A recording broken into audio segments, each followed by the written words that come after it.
ગરુડ પુરાણ અધ્યાય 11 નવ વ્યુહનો પૂજન વિધિ।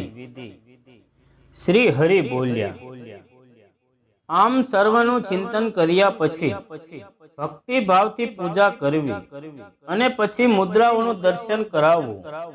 એ મુદ્રાઓમાંથી પ્રથમ મુદ્રા અંજલિ દેવને તરત પ્રસન્ન કરનારી છે। બીજી વંદની મુદ્રા હૃદય પર આસક્ત હોય, જમણી તરફ અડધે ભાગે ઉત્તન હોય છે।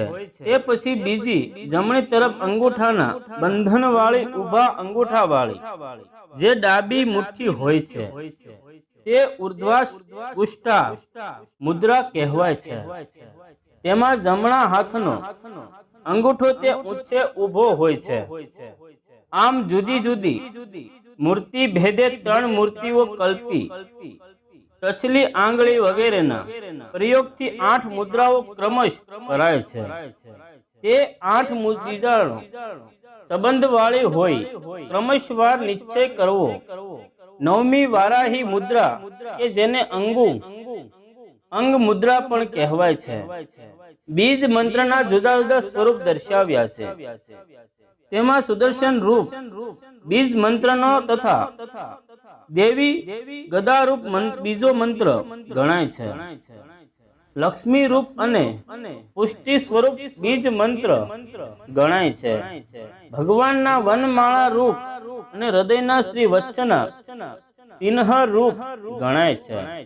ભગવાનના કૌતુક મણિ રૂપ બીજ મંત્રો ગણાય છે। સર્વ મને અનંત નવે ઈચ્છાણે છે। આમ પ્રમાણ શ્રી હરિના 10 અંગો ગણાવ્યા છે।